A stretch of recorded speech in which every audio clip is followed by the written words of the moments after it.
Good evening सभी students को। देखो बेटा, आज की क्लास जो है हमारी इनकम टैक्स की है।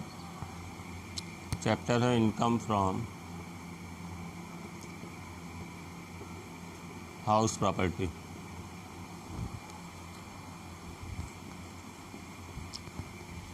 इनकम फ्रॉम हाउस प्रॉपर्टी में कल हम लोगों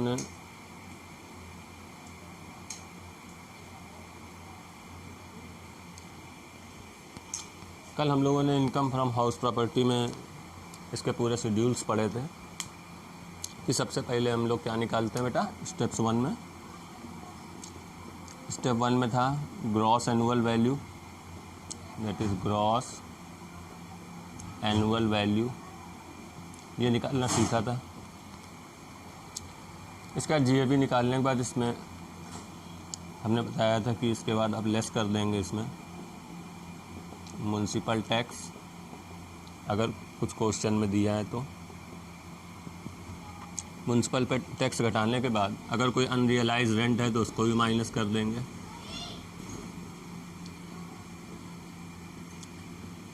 ये भी माइनस हो जाएगा।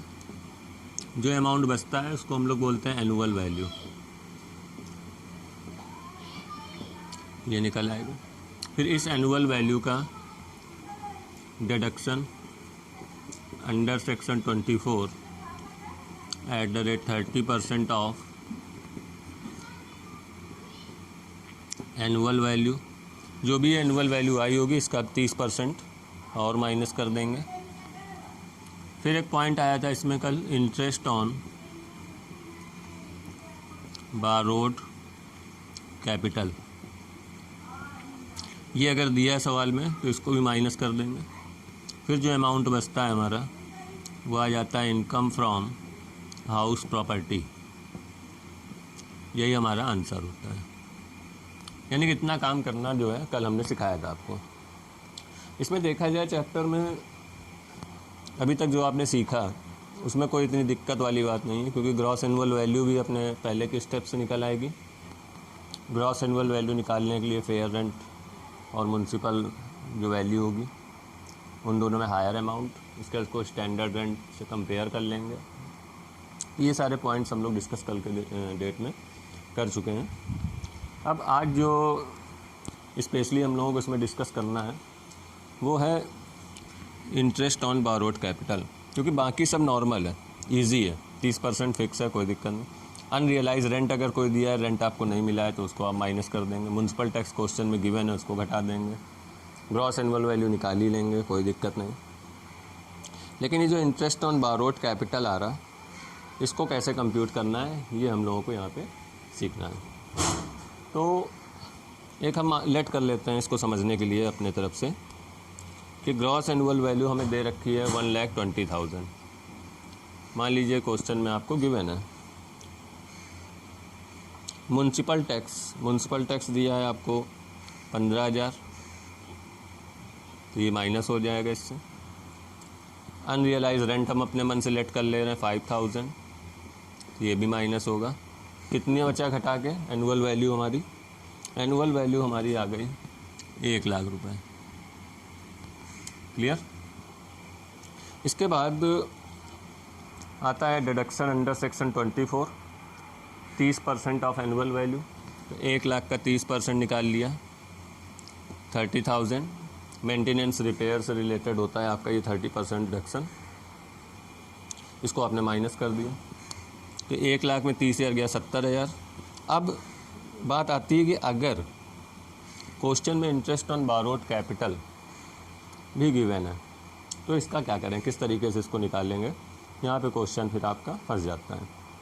अगर ये नहीं दिया हुआ इंटरेस्ट ऑन बारोड कैपिटल तो इसको लिख के हम लोग डैश लगा देंगे और यहीं से हमारा आंसर निकल आएगा। लेकिन हम मतलब लेट कर ले रहे हैं अपने मन से कि इंटरेस्ट ऑन बारोड कैपिटल दिया हुआ है, तो ज़रा समझते हैं इसको बेटा।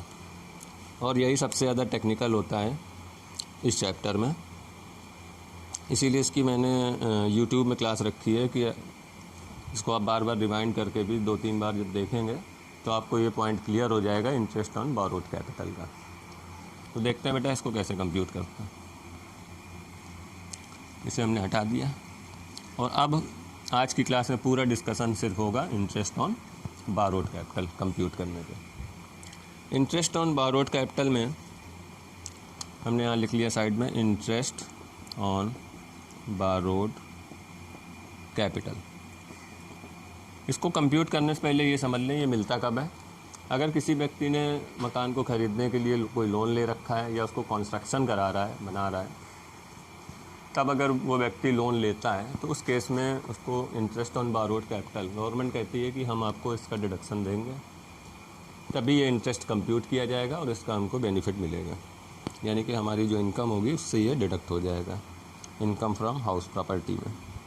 हमने मान लिया कि लोन अमाउंट है, इसमें आपको लोन अमाउंट क्वेश्चन में जब भी इंटरेस्ट ऑन बारोड कैपिटल होगा ये सारे पॉइंट्स ज़रूर दिए होंगे। लोन अमाउंट ज़रूर दिया होगा, डेट ऑफ बारोइंग्स, किस दिन हमने लोन लिया ये भी डेट आपको मेंशन की जाएगी, date of completion of construction या एक्विजिशन। अगर हम बना बनाया मकान खरीद रहे हैं तो डेट ऑफ एक्विजिशन हो जाएगी, और अगर हम बनवा रहे हैं तो किस दिन कंस्ट्रक्ट हुआ है हमारा मकान वो डेट भी हमको दी जाएगी, ये ज़रूर गिवन होगा। अगला पॉइंट जो है रेट ऑफ इंटरेस्ट, ये ज़रूर मेंशन होगा कि कितने परसेंट पे आपने ब्याज पे वो लोन लिया है, ये ज़रूर गिवन रहेगा। इसके बाद कभी कभी कुछ क्वेश्चन में डेट ऑफ रिपेमेंट भी दे दी जाती है कि हमने लोन किस दिन रिपे किया है, तभी हम ये मान के चल रहे हैं कि लोन हमने ले लिया है और रिपे अभी करने की कोई बात नहीं आ रही है। या रिपेमेंट की अगर बात आती भी है किसी भी क्वेश्चन में आपको मिलती है तो रिपेमेंट में बस ये ध्यान रखना है कि जिस दिन लोन ख़त्म पूरा हमने पे कर दिया होगा, लोन चुकता कर दिया होगा, उसके बाद फिर ब्याज हमारा नहीं लगेगा। तो उससे पहले का जो भी प्रोसीजर है जो हम बताएंगे अभी उसके अकॉर्डिंग बस सवाल को आपको लगा देना है। तो हम यहाँ पे ले लेते हैं इसके ताकि आपको समझ में भी आ जाए। हमने ले लिया कि डेट ऑफ रिपेमेंट भी क्वेश्चन में दे रखी है, ये हो गई आपकी डेट ऑफ रिपेमेंट। अब अपने मन से लेट कर ले रहे हैं, लोन अमाउंट मान ले रहे हैं 10 लाख रुपीज़ है तो 10 लाख और ये हो गया 10 लाख।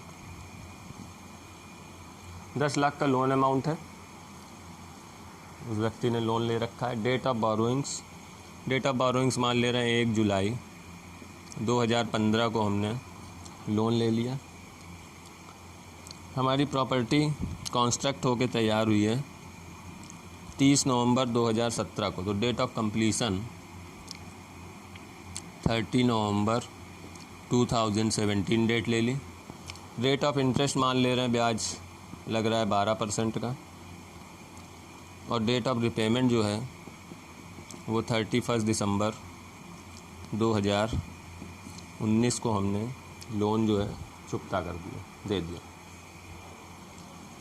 अब स्टार्टिंग में क्लास को स्टार्ट करने से पहले एक हमने लिखा था ग्रॉस एनुअल वैल्यू इतनी, म्यूनसिपल टैक्स इतना, अनरियलाइज रेंट ये है, और उसमें इंटरेस्ट ऑन बारोड कैपिटल का कॉलम हमने छोड़ दिया था।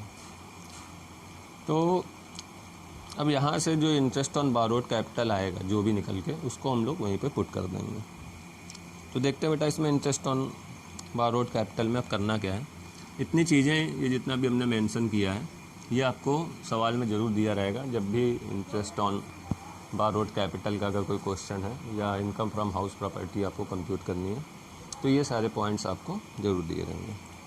अब इंटरेस्ट ऑन कैपिटल में हमको देखना है इंटरेस्ट ऑन कैपिटल।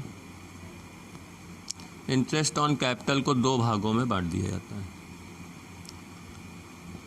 पहला बांट दिया जाता है प्री कंस्ट्रक्शन पीरियड और दूसरा हमारा होता है पोस्ट कंस्ट्रक्शन पीरियड। तो इसको हम बेटा ऊपर थोड़ा लिख दे रहे हैं, नीचे कवर नहीं हो रहा है ये।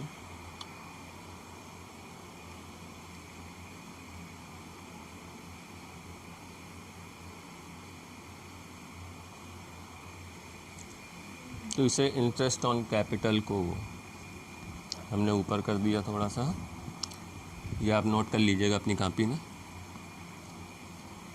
हम लिखा इंटरेस्ट ऑन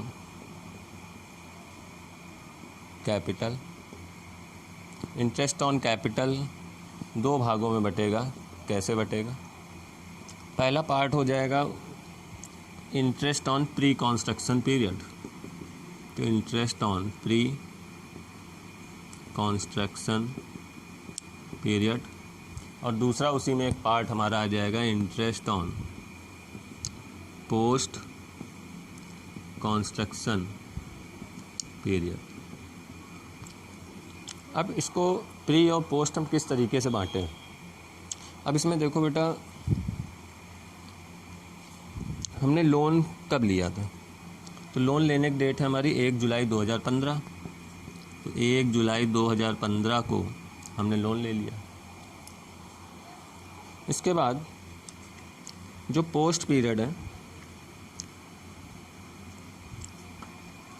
30 नवंबर को date of completion of construction, यानी कि कंस्ट्रक्शन के बाद का जो टाइम होता है वो पोस्ट कंस्ट्रक्शन पीरियड होता है। उसको बोलते हैं interest on post construction period. तो 30 नवंबर जो है हमारा, हमने मान लिया यहाँ पर है 30 नवंबर 2017, और इसके बाद का ये जो टाइम पीरियड है ये हमारा पोस्ट हो जाएगा, और इससे पहले का जो ये टाइम पीरियड है ये प्री कंस्ट्रक्शन पीरियड हो जाएगा। इसके बाद हम मान लेते हैं कि हमें 2018-19 2018 और 19 की हम इनकम फ्रॉम हाउस प्रॉपर्टी हमें कंप्यूट करनी है 2018-19 पे। तो 30 नवंबर 2017 को हमें प्रॉपर्टी कंप्लीट हो गई, तो उसके बाद का जो टाइम पीरियड होगा वो पोस्ट हो जाएगा और उससे पहले का प्री हो जाएगा। अब इसमें एक चीज़ ये इम्पॉर्टेंट है कि 30 नवंबर 2017 किस फाइनेंशियल ईयर में आएगा। तो 30 नवंबर 2017 जो है इसका एंड हमारा होगा 31 मार्च 2017। तो हम ये कह सकते हैं कि 1 अप्रैल 2017 से लेके 31 मार्च 2018 एक फाइनेंशियल ईयर हो जाएगा, और हमें 18-19 का कंप्यूट करना है इनकम फ्रॉम हाउस प्रॉपर्टी। तो यहाँ पे आ गया 1 अप्रैल 2018 से 19 जो टाइम पीरियड होगा 31 मार्च वाला, ये हो जाएगा 18-19 का। तो 30 नवंबर 2017 को अगर कंस्ट्रक्शन कंप्लीट हो रहा है तो हमको उसका फाइनेंशियल ईयर देखना है कि कब से कब तक इसका फाइनेंशियल ईयर रहेगा, और उस फाइनेंशियल ईयर से पहले की जितना भी टाइम पीरियड होगा वो प्री कंस्ट्रक्शन पीरियड हो जाएगा। इसका मतलब यहाँ से 31 मार्च 2017 है, तो 31 मार्च 2017 से पहले का जितना भी टाइम पीरियड है ये पूरा, ये हमारा हो गया प्री कंस्ट्रक्शन पीरियड। और 1 अप्रैल 2017 से 31 मार्च 2018 ये 17-18 फाइनेंशियल ईयर हो गया, और ये 18-19 फाइनेंशियल ईयर हो गया। तो प्री कंस्ट्रक्शन पीरियड कहाँ से कहाँ तक चला हमारा? ये हमारा चला 1 जुलाई 2015 से लेके 31 मार्च 2016, एक तो ये हो गया ईयर। इसके बाद 1 अप्रैल 2016 से लेके 31 मार्च 2017। तो ये जो दो टाइम पीरियड आपको मिलेंगे ये दो हो जाएगा आपका प्री कंस्ट्रक्शन पीरियड। इसके बाद ये हमारा जो है 1 अप्रैल 2018 से 18-19 की इनकम कंप्यूट कर रहे हैं, तो ये हमारा हो जाएगा पोस्ट कंस्ट्रक्शन पीरियड। अब आप इन दोनों का टाइम पीरियड के हिसाब से इंटरेस्ट कंप्यूट करेंगे। तो इंटरेस्ट देखते हैं किस तरीके से लगेगा। इसमें ब्याज जैसे आप निकालते हैं सिंपल इंटरेस्ट, बिल्कुल उसी तरह कंप्यूट कर लेना है। तो इसको आप बना लीजिएगा पूरा कॉपी में इसी तरह। और अब हम लोग कंप्यूट करेंगे प्री कंस्ट्रक्शन पीरियड का ब्याज, जो ये दो टाइम पीरियड निकलना है, क्योंकि हमने 1 जुलाई 2015 को लोन ले रखा है। तो कंप्यूट करते हैं ज़रा इसको।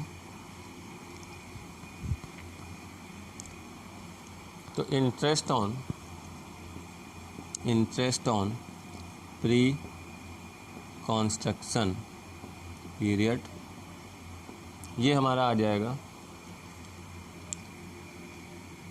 सबसे पहले इसमें आ रहा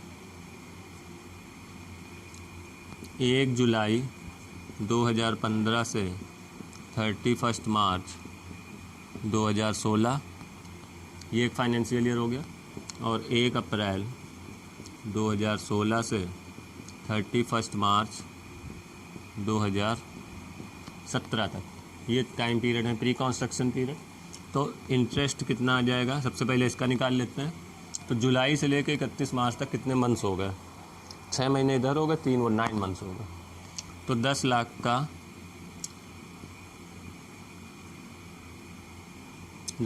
का 9 मंथ्स का 9/12 12% के हिसाब से इंटरेस्ट हमारा निकल आया। कंप्यूट कर लें,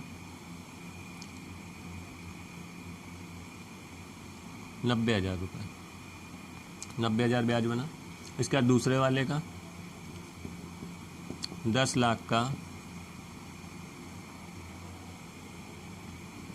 1 साल का 12%, तो ये हमारा आ गया 1,20,000। दोनों को ऐड कर दिया, 2,10,000 रुपये, ये हमारा ब्याज बन गया प्री कंस्ट्रक्शन पीरियड का।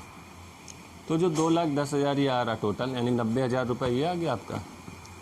1 जुलाई से लेकर 31 मार्च 9 मंथ्स हो रहे हैं, इसका ब्याज निकाला तो 90,000, और इसके बाद 1 लाख का 1 साल का निकाल लिया 1,20,000, दोनों को ऐड कर लेंगे तो 2,10,000 रुपये।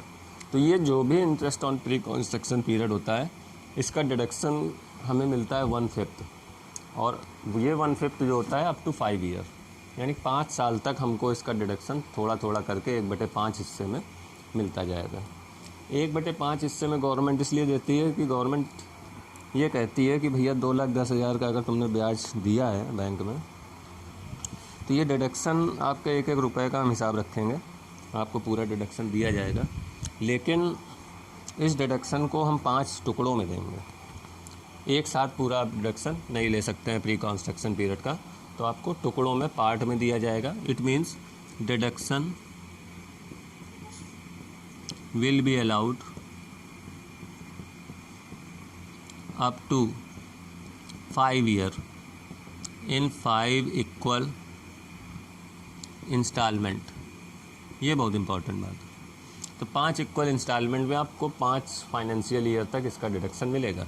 तो 2,10,000 आया था, इसका 1/5 कर दिया तो 42,000 रुपीज़, ये आपका प्री कंस्ट्रक्शन पीरियड का डिडक्शन निकल आया। अब हमें चाहिए 18-19 की हम इनकम कंप्यूट कर रहे हैं, तो 18-19 में कितना हमने ब्याज दिया वो भी हमको कंप्यूट करना होगा, और वो बन जाएगा interest on post construction period. तो interest on post construction period देखते हैं ज़रा कितना निकल के आ रहा है, इसको आप नोट कर लीजिएगा, हम हटा दे रहे हैं। अब कंप्यूट करेंगे interest on post construction period. तो हमने यहाँ लिख लिया interest on post construction period, ये हमारा। इसमें जो टाइम पीरियड आ रहा है 1 अप्रैल 2017 और 18, ये हो गया 1 ईयर, एक फाइनेंशियल ईयर, और 2018 और 19 ये आपका आ गया। इसको आप काउंट कर लें, इन्होंने रिपेमेंट किया 31 जनवरी को, तो कितने मंथ्स हो जाएंगे?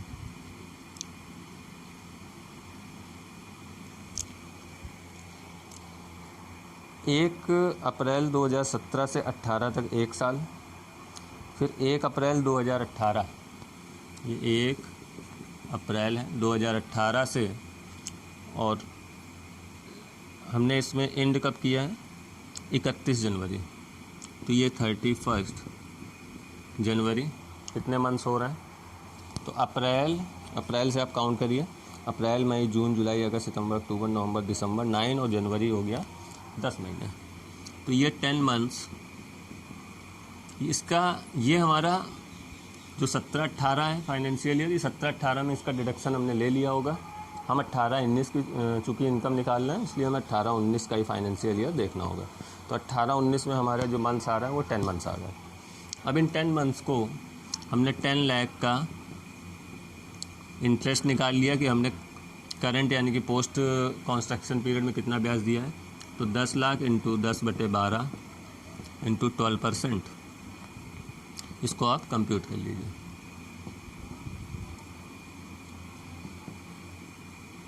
₹1,00,000। तो ये निकल आया interest on post construction period. तो इंटरेस्ट ऑन कैपिटल हमारा कितना आ जाएगा, इंटरेस्ट ऑन कैपिटल, जो भी इंटरेस्ट ऑन कैपिटल होगा पोस्ट और प्लस प्री कंस्ट्रक्शन पीरियड दोनों का। तो 42,000 हमको वो मिल गया और प्लस ₹1,00,000 ये, तो टोटल डिडक्शन हमें ₹1,42,000 का मिल जाएगा। अब इस डिडक्शन को जो निकाला है, पहले स्टार्टिंग में जो हमने क्वेश्चन लेट किया था वहाँ पर इसको अब माइनस कर दीजिए इंटरेस्ट ऑन कैपिटल को। तो इंटरेस्ट ऑन कैपिटल हमारा आ गया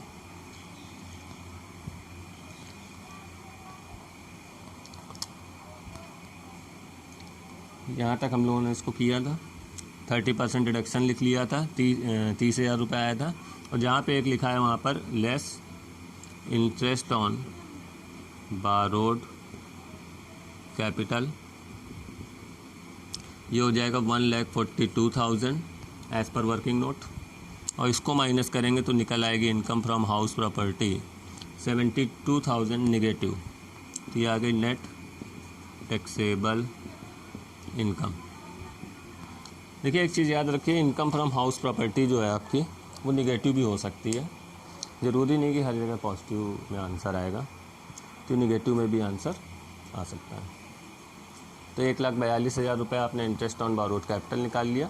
ये इसको माइनस कर देंगे उसी क्वेश्चन से जो हमने लेट किया था, आपका बन जाएगा नेट टैक्सेबल इनकम 72,000 माइनस में आने से फ़ायदा ये होता है कि जब टोटल इनकम पाँचों हेड की निकाली जाएगी तो ये इनकम अगर माइनस में है तो वहाँ डिडक्ट हो जाएगी, आपकी इनकम और कम हो जाएगी और उसमें उसी पर आपको टैक्स देना होगा। तो इस तरीके से हम लोग कंप्यूट करते हैं इंटरेस्ट ऑन बारोड कैपिटल। इसको आप बार बार देखें और समझें ध्यान से। तो आज की क्लास बेटा जो थी वो आपकी इंटरेस्ट ऑन बारोड कैपिटल से ही रिलेटेड थी। इसके बाद भी अगर कोई डाउट आपको लगता है तो हम इसका एक क्वेश्चन भी आपको सॉल्व करा के दिखा देंगे कल की दिन क्लास में। तो आज के लिए इतना ही। थैंक यू वेरी मच, धन्यवाद।